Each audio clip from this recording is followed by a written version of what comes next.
पैगाम सिंध न्यूज़ में भलीकार पखो शहर में क़ाइम ख़ानगी अकेडमी स्कूल के इंतज़ामिया तरफ़ां तालीमी जागरूकता मुहिम के हवाले से एक तकरीब मुनक़द कई वई, जैमें प्रिंसिपल नज़ीर खुआरो, वसीम सुमरो, अजब अली, दिलशाद, शमन, वक़ार और नासिर हुसैन समेत शहरीन शागिर्दन वडे तादाद में शिरकत कई। जागीरदा प्रोग्राम में तालीम मुतलिक ॿारनि में तकरीबी मुक़ाबला कराया हुआ, जैमें शागिर्दन माई खान, दरबान अली, वकास, सादिक अली, मुजम्मिल बिरोही ऐं ॿियनि हिस्सो वरितो।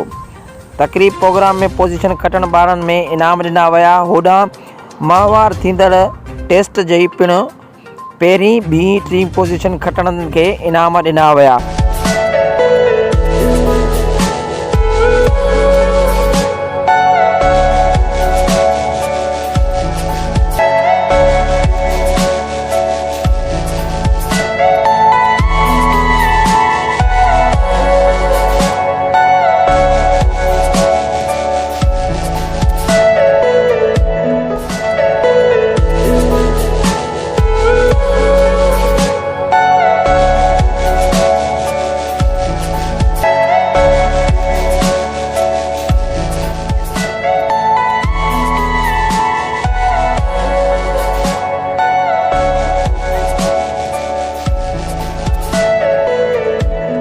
तालीमी जागरूकता प्रोग्राम के खिताब कंदे नज़ीर अहमद खुआरे चयो त तालीमी इंसान के इंसान बनाए थी। अॼु असां पंहिंजे हक़नि लाइ हौसलात लाइ मुख़्तलिफ़ मोड़नि ते तकरीबूं ऐं आवाज़ उथारण था त इहा तालीम ई आहे जंहिं असांखे शऊर ॾिनो आहे। मुल्क अंदरि तालीम मुफ़्त कई वई आहे। असांखे घुर्जे त पंहिंजे ॿारनि स्कूलनि में दाख़िल कराए ऐं सुठी शहरी हुजण जो सबूत ॾियो। तालीम जी ताक़त खे केर बि हाराए नथो सघे। उन लाइ पाण इहो अहद कयो आहे त तालीम जी ॼाण घर घर पहुचाईंदासीं ऐं माशरे जे हर फ़र्द खे तालीम जहिड़े ज़ेवर सां नवाज़िश करण में भरपूर सहकार कंदासीं।